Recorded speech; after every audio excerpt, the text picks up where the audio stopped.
Alors, bonjour à ceux qui sont ici dans la chapelle. Bonjour. Bonjour à ceux qui sont sur YouTube. C'est toujours un plaisir de se retrouver le dimanche pour célébrer ensemble. On est rendu au 6e dimanche du temps ordinaire et on est tout près du carême. Je le mentionne déjà. Dimanche prochain, c'est le premier dimanche du carême avec l'administration des cendres. Alors, on ne sent pas nécessairement le carême dans les textes d'aujourd'hui, mais on s'en va vers ça. Dans les textes d'aujourd'hui, par ailleurs, bien, on continue ce qu'on avait commencé dans Saint Marc. Jésus est au début de son ministère et il fait des miracles. Il guérit les malades, il chasse les esprits mauvais. Et aujourd'hui, bien, on poursuit ça. Dans l'Évangile, c'est la guérison du lépreux. Sauf que vous allez voir qu'on avance d'un pas, je dirais. Parce que non seulement Jésus va guérir les symptômes de la lèpre, mais il va également retourner le lépreux guéri à sa communauté. Et ça va être toute la dimension du confinement et de l'exclusion sociale causée par la lèpre, qui est une souffrance aussi. Alors, j'essaierai dans mon homélie de voir un peu cette dimension-là qui rejoint le thème de la célébration d'aujourd'hui, qui est rendre le Christ réel. Parce que Jésus, quand il arrive dans la vie d'un malade comme le lépreux, il vient faire une très grosse différence. Aujourd'hui, le Christ n'est plus avec nous en chair et en os pour imposer les mains, pour guérir de cette façon-là. Mais, comme va dire saint Paul dans la deuxième lecture, sa lettre aux Corinthiens, bien, il nous revient de faire comme lui et de poursuivre ce travail de libération des gens qui sont autour de nous. Alors, libération de la maladie, pas nécessairement parce qu'on va faire des miracles, mais libération en ce sens que nous allons pouvoir créer un milieu de vie qui renforce l'immunité, qui contribue à passer au travail. Et en ce sens-là, ben, Jésus nous passe le relais, si vous voulez, puis saint Paul, c'est ce qu'il va expliquer dans son épître. Et puis, en première lecture, ben, ça va être ces fameuses règles contre la contagion tirées du Lévitique. Vous allez voir, ça ressemble beaucoup à ce qu'on a vécu avec le coronavirus. Confinement, exclusion, masque, tout ça, ça fait longtemps que ça existe. Hein? Et aussi aujourd'hui, bien, c'est l'anniversaire, en fait, ça va être le 13, là, mais je le mentionne aujourd'hui, l'incorporation du diocèse au Wisconsin, qui s'est faite le 13 février 1890. Alors, on porte ça dans notre prière ce matin, parce que c'est une prière de remerciement, dans le fond, qu'il nous ait laissé cet héritage.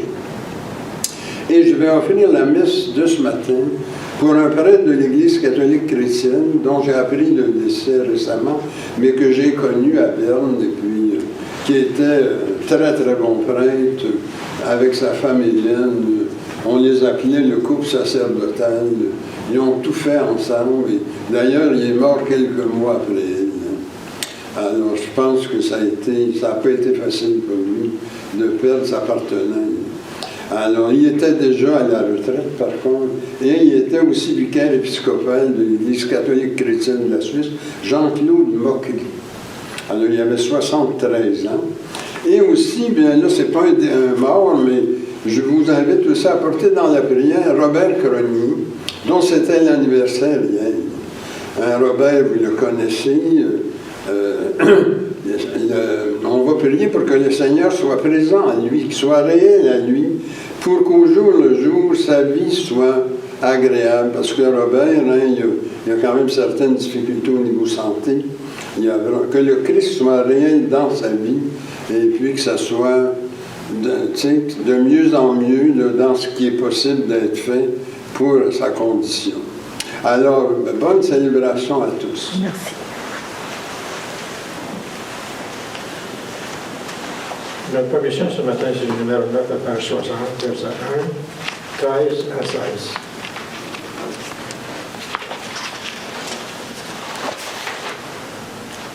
Nous chanterons pour toi, Seigneur, tu nous as fait revivre, que ta parole dans nos cœurs à jamais nous délivre.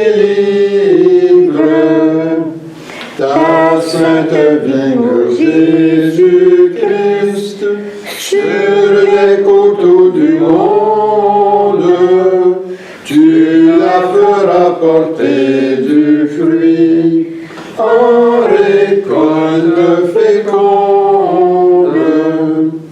Le monde attend de nous, Seigneur, un signe de ta gloire, que l'Esprit vienne dans nos cœurs, achever ta victoire. Tu mets au cœur des baptisés ta jeunesse immortelle. Ils porteront au monde entier ta vivante étincelle. Gloire éternelle au Dieu vainqueur, au maître de l'histoire, que l'Esprit chante dans nos cœurs sa louange de gloire. Au nom du Père, du Fils et du Saint-Esprit. Amen. Prions. Tu sondes le Seigneur avec le cœur, et tu peux lire dans nos pensées les plus secrètes. Crée en nous un cœur pur, enracine nos esprits dans ton amour, et fais-nous vivre en paix, sous l'impulsion de ton Christ. Amen. Mettons-nous dans les dispositions pour recevoir l'illumination de Dieu, et confessons-lui nos manques d'amour à son endroit et envers nos frères et sœurs. Nous avons péché contre toi, Seigneur, en pensée, en parole et en acte, par ce que nous avons fait et par ce que nous n'avons pas accompli. Nous ne t'avons pas aimé de tout notre cœur, et nous n'avons pas aimé notre prochain comme nous-mêmes. Pour l'amour de ton Christ, aie pitié de nous, pardonne-nous, renouvelle-nous, et fais-nous marcher dans tes voies, pour la gloire de ton nom. Amen. Que Dieu vous fasse miséricorde, qu'il vous pardonne vos péchés et vous conduise à la vie éternelle. Amen. Seigneur, prends pitié. Christ, prends pitié. Seigneur, prends pitié. Gloire à Dieu au plus haut des cieux. Et paix sur la terre à ceux et celles qu'il aime. Nous te louons, nous te bénissons, nous t'adorons, nous te glorifions, nous te rendons grâce pour ton immense gloire. Seigneur Dieu, roi du ciel, Dieu éternel et tout-puissant, Seigneur, Fils unique Jésus-Christ, Seigneur Dieu, agneau de Dieu, Fils du Père, toi qui ôtes le péché du monde, prends pitié de nous. Toi qui ôtes le péché du monde, reçois notre prière. Toi qui es assis à la droite du Père, prends pitié de nous. Car toi seul es saint, toi seul es Seigneur, toi seul es le Très-Haut, toi Jésus-Christ avec le Saint-Esprit, dans la gloire de Dieu le Père. Amen. Le Seigneur soit avec vous. Et avec toi aussi. Prions. Dieu de lumière, envoie-nous ton Saint-Esprit, afin que nous comprenions pleinement ce qui va nous être communiqué dans la proclamation et le commentaire de ta parole. Amen.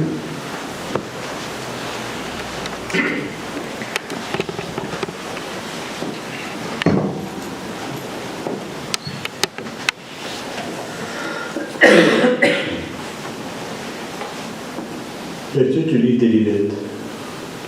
Le Seigneur dit à Moïse, à son frère, à Aaron, qu'un homme a sur la peau une tumeur, une inflammation ou une tache, qui soit une marque de lèpre. On l'amènera au prêtre Aaron ou à l'un des prêtres ses fils. Le lépreux Again de cette lettre, on voit des vêtements déchirés et des cheveux en désordre. Et tu couvrais le haut du visage jusqu'aux lèvres. Il écrira impur, impur. Tant qu'il gardera cette plaie, il sera impur. C'est pourquoi il habitera à l'écart. Sa demeure sera hors du camp. Parole du Seigneur. Nous rendons gloire à Dieu.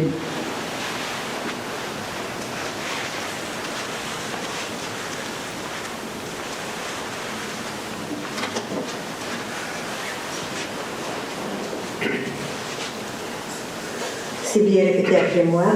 N'oublie pas, Seigneur, le cri des malheureux. Ensemble. N'oublie pas, Seigneur, le cri des malheureux. Seigneur, entends ma prière, que mon cri parvienne jusqu'à toi. Ne me cache pas ton visage, le jour où je suis en détresse. Ensemble, n'oublie pas, Seigneur, le cri des malheureux. Mes jours s'en vont en fumée, mes os, comme un brasier, sont en feu. Mon cœur se dessèche comme l'herbe fauchée. J'oublie de manger mon pain. Ensemble, n'oublie pas, Seigneur, le cri des malheureux. À force de crier ma plainte, ma peau colle à mes os. Mais toi, Seigneur, tu es là pour toujours. D'âge en âge, on fera mémoire de toi. Ensemble, n'oublie pas, Seigneur, le cri des malheureux. Tes hauteurs, son sanctuaire, le Seigneur s'est penché. Du ciel, il regarde la terre pour entendre la plainte des captifs et libérer ceux qui devaient mourir. Ensemble, n'oublie pas, Seigneur, le cri des malheureux.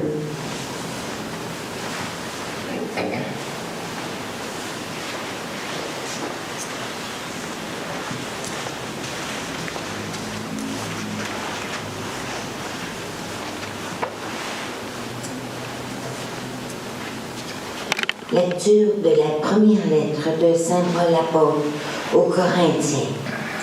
Frères et sœurs, tout ce que vous faites, manger, boire ou n'importe quoi d'autre, faites-le pour la gloire de Dieu.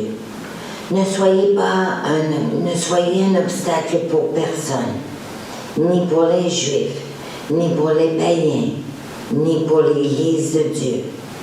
Faites comme moi.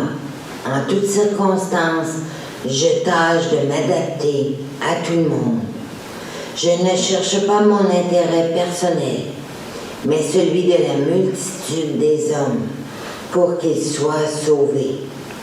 Prenez-moi pour modèle, mon modèle à moi, c'est le Christ. Parole du Seigneur. Nous rendons gloire à Dieu.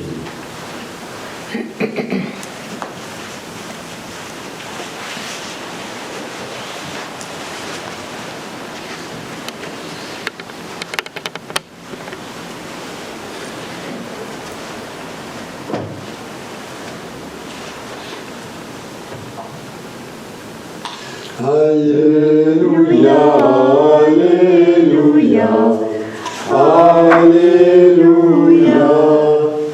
Un grand prophète s'est levé parmi nous. Dieu a visité son peuple. Alléluia, Alléluia, Alléluia. Le Seigneur soit avec vous. Et avec toi aussi. Proclamation de la bonne nouvelle de notre Seigneur Jésus-Christ, selon saint Marc. Gloire à toi, Seigneur. Un lépreux vient trouver Jésus. Il tombe à ses genoux et le supplie. Si tu veux, tu peux me purifier. Pris de pitié devant cet homme, Jésus étendit la main, le toucha et lui dit, oui, je le veux, sois purifié. À l'instant même, sa lèpre le quitta et il fut purifié. Aussitôt, Jésus le renvoya avec cet avertissement sévère. Attention, toi là, va pas dire ça à personne, mais va te montrer au prêtre. Et donne pour ta purification ce que Moïse a prescrit dans la loi. Et ta guérison sera ainsi pour les gens un témoignage. Mais une fois parti, cet homme se mit à proclamer et à répandre la nouvelle. de sorte qu'il n'était plus possible à Jésus d'entrer ouvertement dans une ville. Il était obligé d'éviter les lieux habités, car de partout on venait à lui. Acclamons la parole de Dieu. Louange à toi, Seigneur Jésus.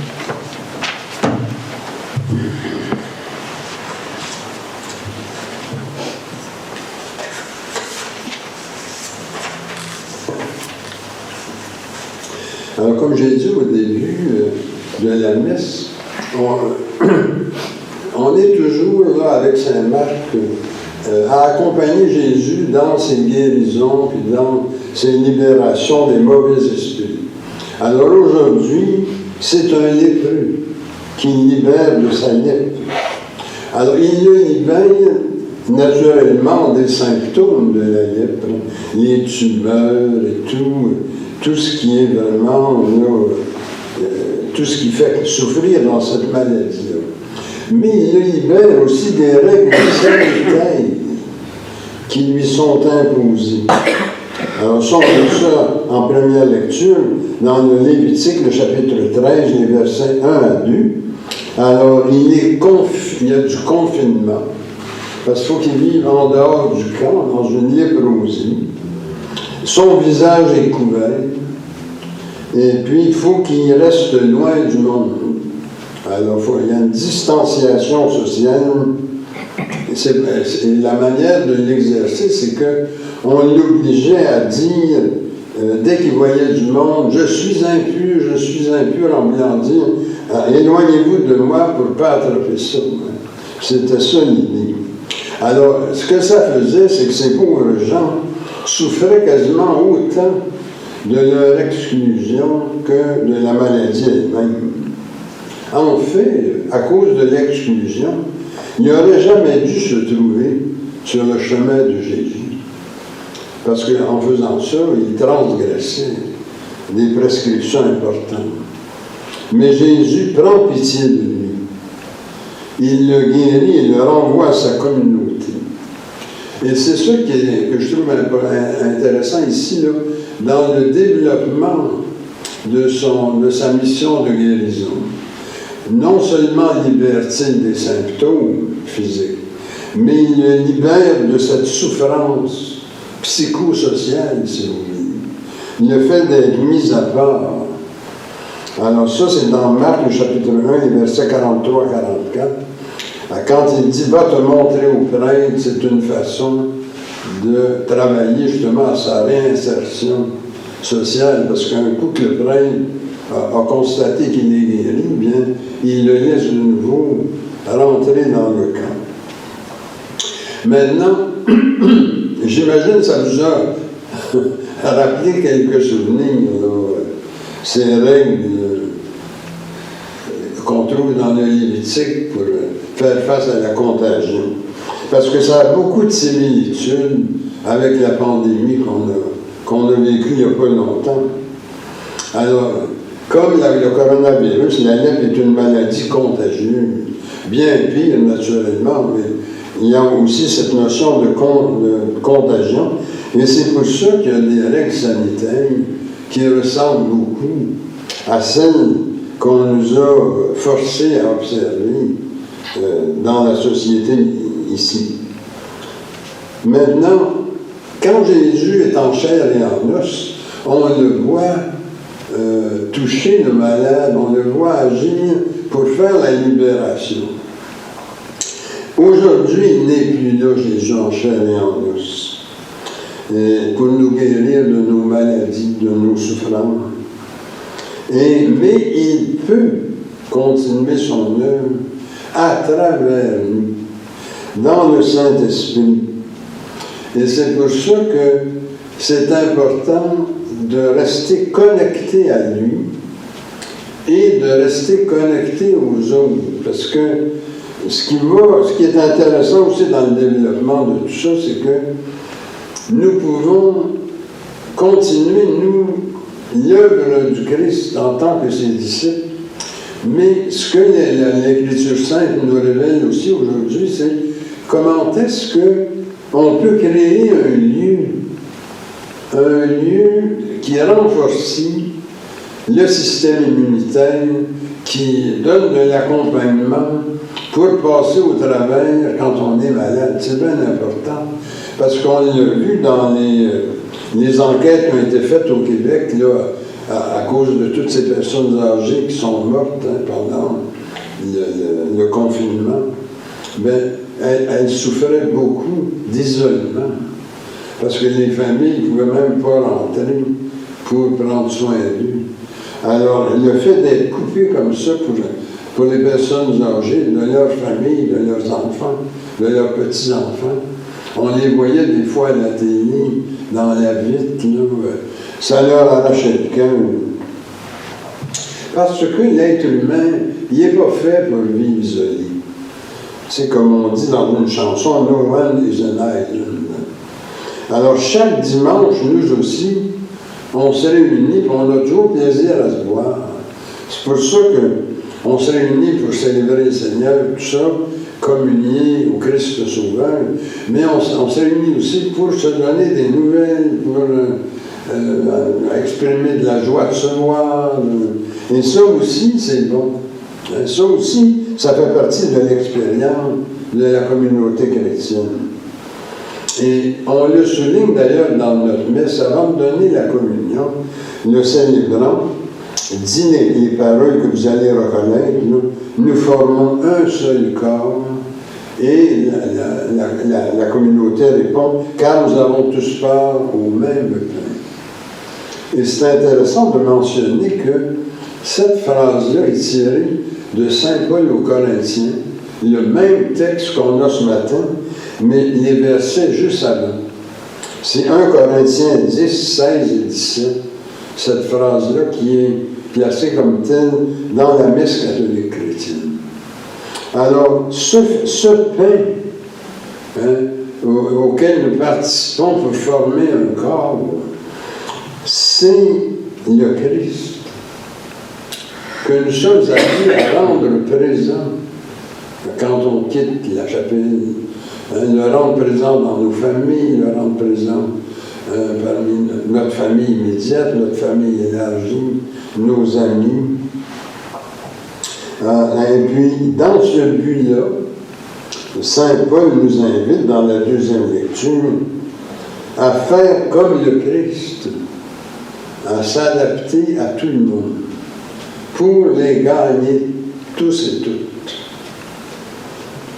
Il dit, moi, faites comme moi, mon modèle, c'est le Christ. Alors, on est appelé à traduire notre foi en acte. Vous voyez, il y a comme un peu de plus ce matin là, dans les textes. On voit Jésus guérir, libérer, mais là, on nous passe le relais.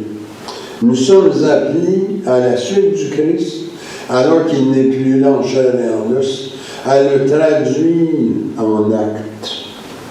Et ça, on a un beau passage dans l'Évangile de Saint Jean, le chapitre 13, le verset 35. « On saura que vous êtes mes disciples si vous avez de l'amour les uns pour les autres. » Et c'est ainsi que se forme le corps du Christ. Ce concept biblique de corps du Christ, là, dans le Nouveau Testament, ben, c'est une façon de parler d'un égrégore. Hein, dans d'autres contextes, là, on va parler d'un égrégore, c'est-à-dire l'amalgamation des formes pensées de ceux qui sont dans un groupe. Hein. Comme dans une communauté chrétienne, nous sommes dans un égrégore. Hein. L'égrégore Saint-Bernard et Saint-Grégoire s'est formé de toutes nos formes pensées, mais non seulement ça, des formes pensées du Christ glorieux qui est toujours présent à son Église dans le Saint-Esprit. Et je reviens sur un concept là, qu'on a mentionné. Jésus chasse le mauvais. C'est bien important, là, parce que c'est pas juste des maladies mentales, ce mauvais-là. Ce que Jésus soulève, c'est la présence de l'égrégore. Mais l'égrégore qui peut se jouer de deux façons. Dans l'égrégore, puis il y a des travaux scientifiques qui l'ont montré, il y a comme une persona vibratoire qui peut se former avec sa propre volonté, ses propres intentions, et qui peut avoir une action négative. Si, par exemple, les égrégores dans les religions, dans les choses qui ne sont pas des religions organisées, en milieu ésotérique, par exemple, ben, ça peut être n'importe quoi. Il y a des entités qui peuvent venir de la noirceur et puis être absolument bouleversantes. Ce que Jésus libère, c'est de ça. C'est pour ça que dans l'égrégore corps du Christ, nous sommes garantis que l'entité ne se virera pas contre nous autres parce que nous communions à Jésus-Christ et restons dans son Saint-Esprit qui est l'Esprit de Dieu.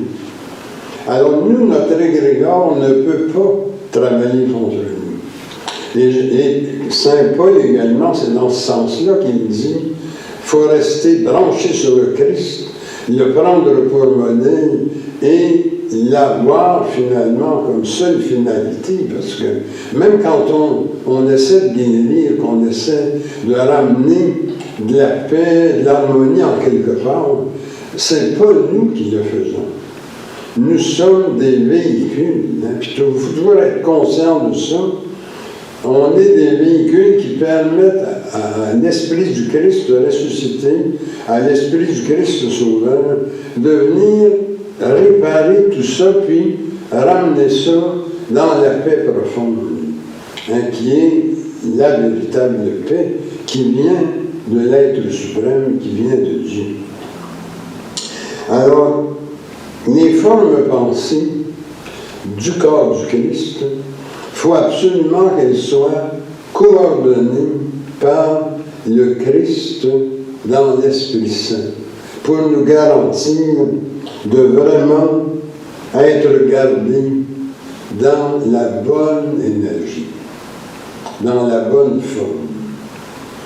Alors, cette notion de corps du Christ, elle est importante et c'est vraiment le thème d'aujourd'hui aussi. Hein. Rendre le Christ présent au monde, c'est vraiment contribuer à la continuité de son corps de vibrance formative, de son corps de gloire, hein, de ce qu'on appelle aussi l'esprit de corps, hein, l'égrégore, de manière à ce que même quand on est malade, même si nous ne faisons plus de miracles comme le Christ, nous pouvons, en gardant l'égrégore actif, bien énergisé, par sa présence, dans le Saint-Esprit, nous pouvons aider les gens à passer au travers des périodes difficiles, que ce soit des périodes difficiles au niveau humain ou des maladies comme telles. Alors, ça peut renforcer le système immunitaire, ça donne de l'accompagnement, ça donne également de la présence qui fait une différence dans la vie de ceux qui souffrent. Alors, voilà le message de la messe d'aujourd'hui. Constituons un égrégore fort de la présence du Christ et des rapports bienveillants que sous sa gouverne nous faisons comme membres de la communauté chrétienne. Et puis, dans cette expérience-là, rester positif, surmonter les difficultés et guérir des maladies qui peuvent se développer. Alors, je pense que ça fait le tour de la thématique de la messe d'aujourd'hui et je termine avec une prière. Jésus, tu as parcouru les villes et villages en aidant les malades. Tu étendais les mains et ils étaient guéris. Viens à notre rencontre comme tu as fait avec le lépreux et fais-nous bénéficier de ton amour compatissant et guérisseur. Amen. Au nom du Père, du Fils et du Saint-Esprit. Amen.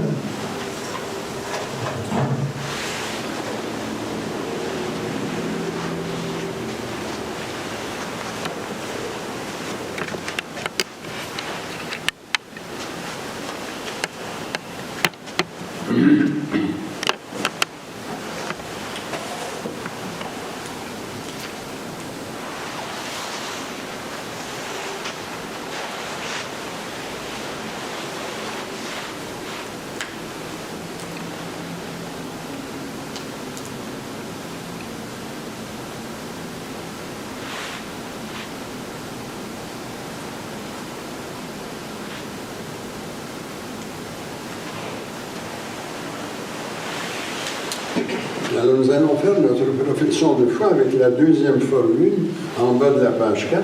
Et je vous invite à être attentif aux paroles. Vous allez voir que ce deuxième credo souligne l'égrégore corps du Christ. Je crois en Dieu qui habite dans les humains par son esprit. Je crois au Christ, Seigneur d'amour et de sagesse, le chemin de vérité et de vie.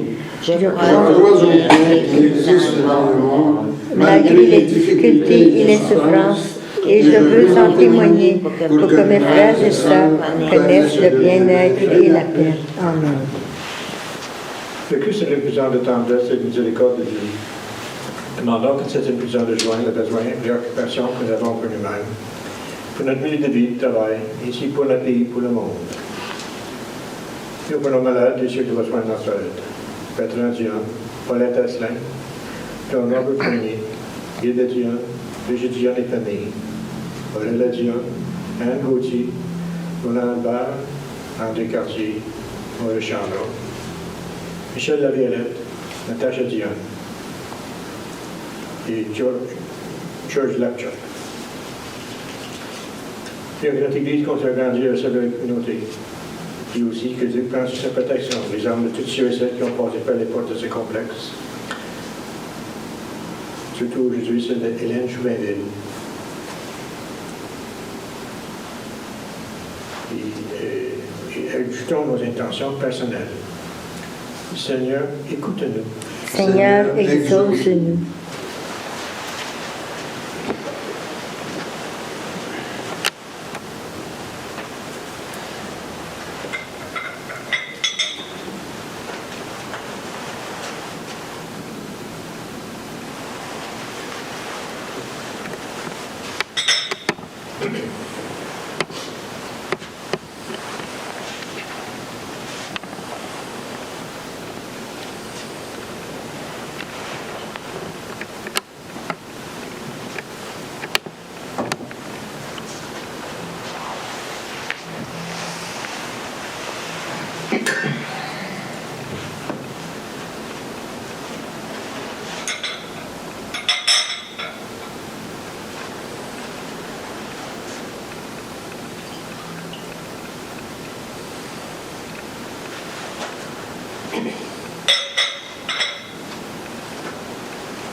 Tu es béni, Dieu de l'univers, toi qui nous donnes ce pain, fruit de la terre et du travail humain. Nous te le présentons, il va devenir pain de vie. Béni sois-tu maintenant et toujours. Tu es béni, Dieu de l'univers, toi qui nous donnes ce vin, fruit de la vigne et du travail humain. Nous te le présentons, il va devenir vin du royaume éternel. Béni sois-tu maintenant et toujours.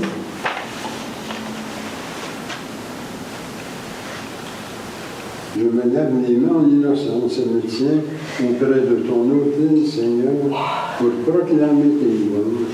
Seigneur, j'aime le lieu de ta maison, le lieu de gloire où tu habites, gloire au Père, au Fils et au Saint-Esprit, comme au commencement maintenant et dans les siècles des siècles.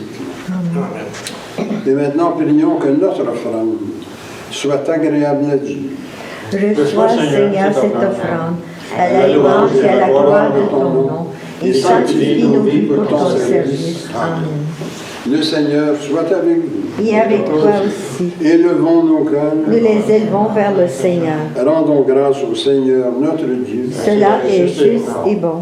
Il est vraiment juste et bon, équitable et salutaire de te rendre grâce en tout temps et en tout lieu, Seigneur, Dieu éternel et tout-puissant, qui avec ton Fils unique et le Saint-Esprit est un seul Dieu, un seul Seigneur, non dans la solitude d'une seule personne, mais dans la trinité d'une même substance.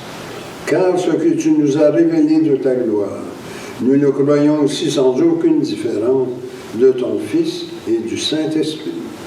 C'est pourquoi, avec les anges et les élus, nous te révérons, te louons et t'adorons en chantant « Saint, Saint, Saint, le Seigneur, Dieu de l'univers, le ciel et la terre sont remplis de ta gloire.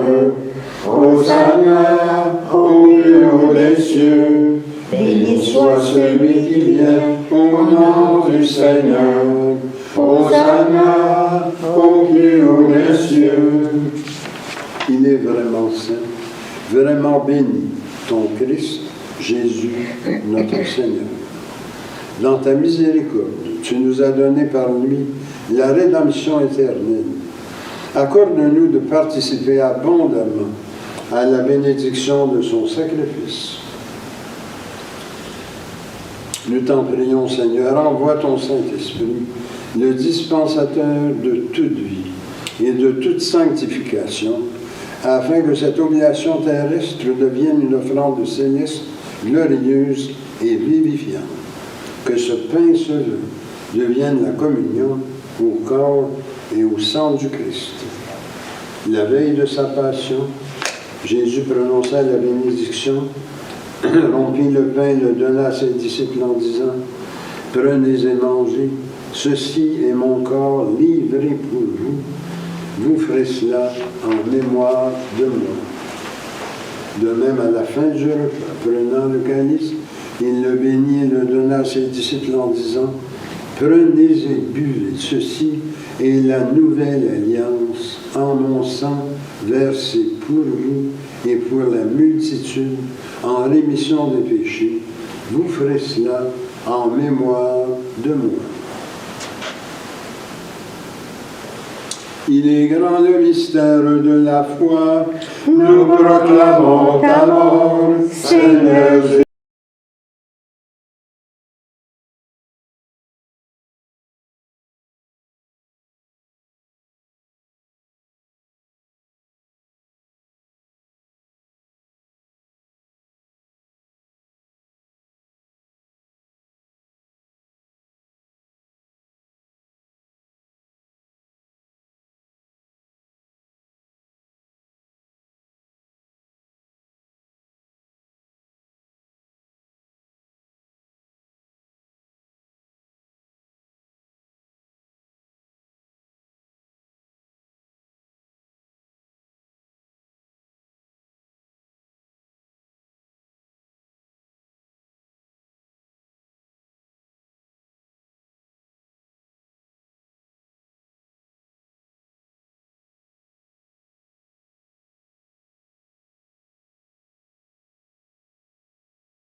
Amen.